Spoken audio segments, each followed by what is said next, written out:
Genesis chapters 10 through 12. These are the family records of Noah's sons, Shem, Ham, and Japheth. They also had sons after the flood. Japheth's sons, Gomer, Magog, Madai, Javan, Tubal, Meshech, and Tyrus.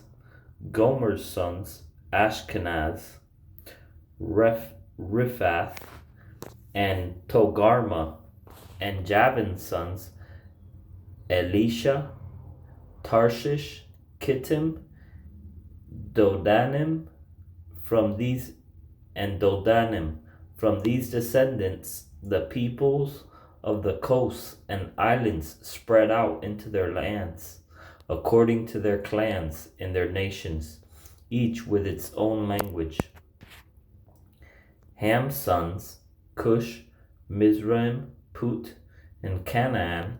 Cush's sons, Seba, Havilah, Sabta, Raamah, and Sabteca, and Raamah's sons, Sheba and Dedan.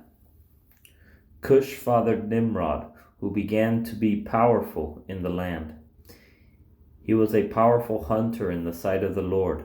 That is why it is said, like Nimrod, a powerful hunter in the sight of the Lord. His kingdom started with Babylon, Erech, Akkad, and Calneh in the land of Shinar. From that land he went to Assyria and built Nineveh, Rehoboth-ir, Calah, and Rezin between Nineveh and the great city Calah. Mizraim fathered the people of Lud, Anim, Lehab, Naphtu, Pathros, Caslu, and Caslu. The Philistines came from them, and Caphtor. Canaan fathered Sidon, his firstborn, and Heth, as well as the Jebusites, the Amorites, and the Girgashites, the Hivites, the Arkites, the Sinites, the Arvadites, the Zemarites, and the Hamathites.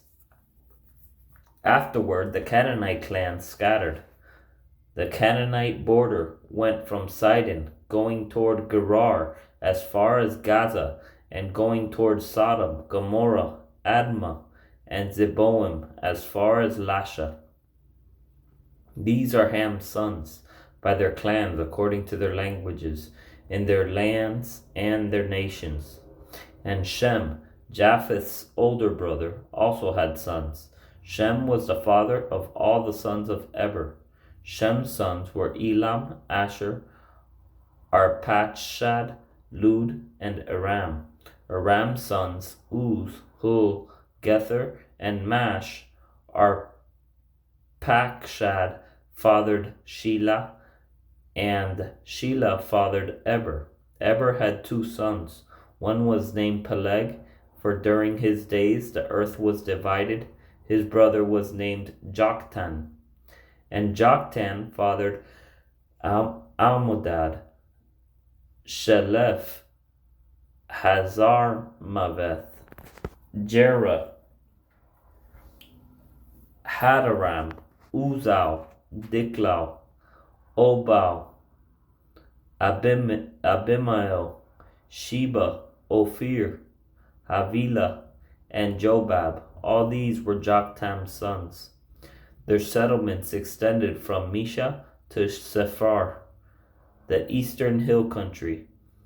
These are Shem's sons by their clans according to their languages, in their lands and their nations. These are the clans of Noah's sons according to their family records, in their nations. The nations on earth spread out from these after the flood.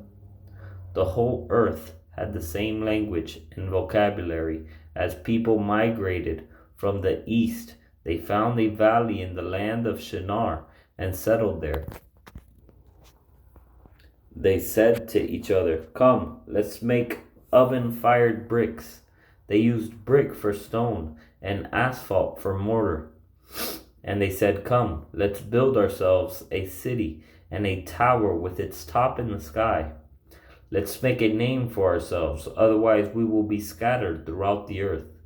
Then the Lord came down to look over the city and the tower that the humans were building.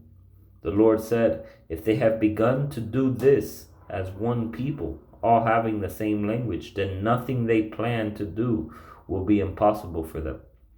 Come, let's go down.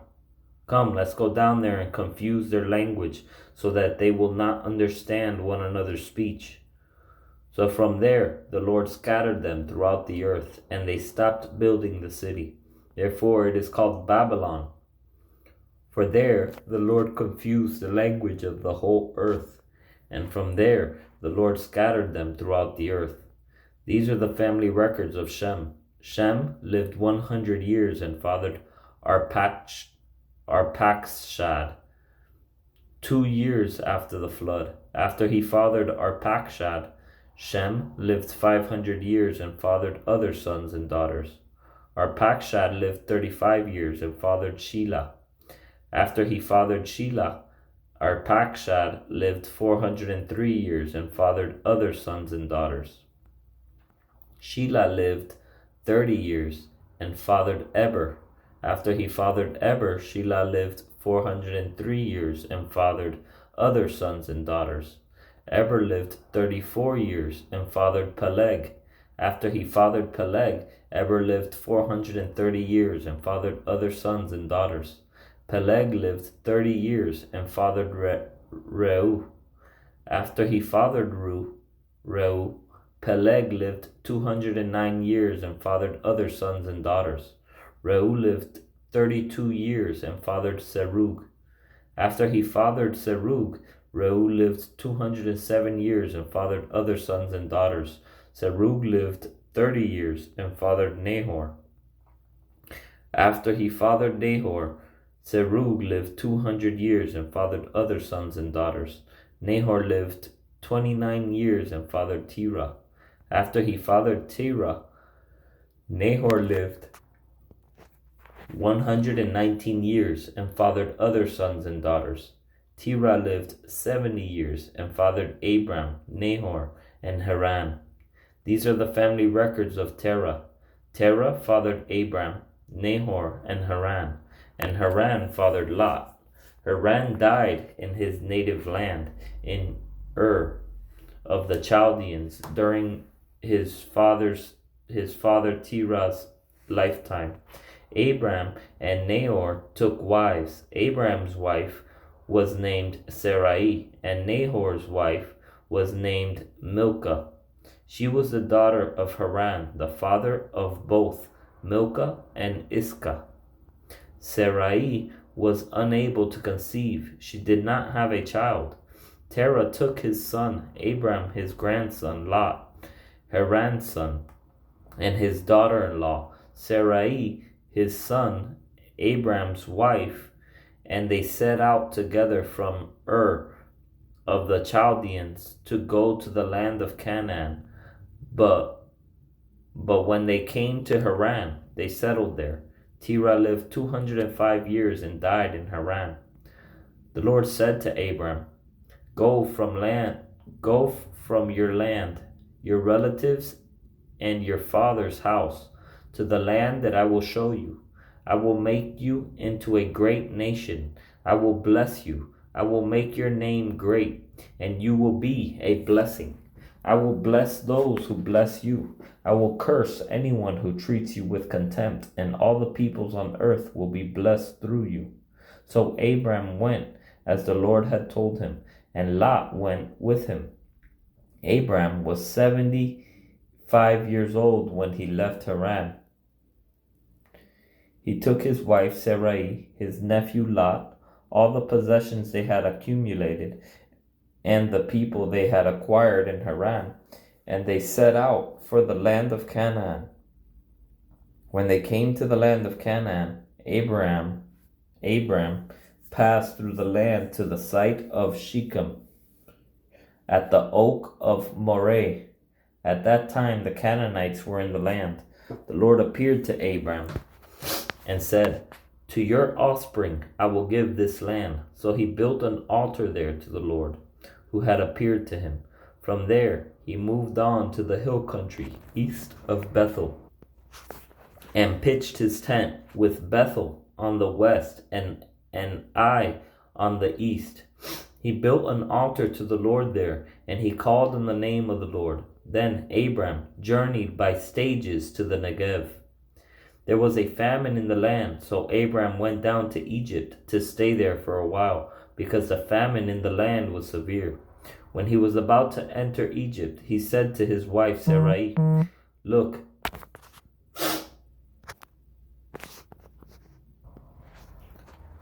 I know what a beautiful woman you are. When the Egyptians see you, they will say, 'This is his wife.' They will kill me, but let you live. Please say you're my sister, so it will go well for me because of you, and my life will be spared on your account." When Abram entered Egypt, the Egyptians saw that the woman was very beautiful. Pharaoh's officials saw her and praised her to Pharaoh, so the woman was taken to Pharaoh's household. He treated Abram well because of her. And Abram acquired flocks and herds, male and female donkeys, male and female slaves and camels. But the Lord struck Pharaoh and his household with severe plagues because of Abram's wife Sarai. So Pharaoh sent for Abram and said, "What have you done to me? Why didn't you tell me she was your wife? Why did you say she's my sister, so that I took her as my wife? Now, here is your wife. Take her and go." Then Pharaoh gave his men orders about him, and they sent him away with his wife and all he had.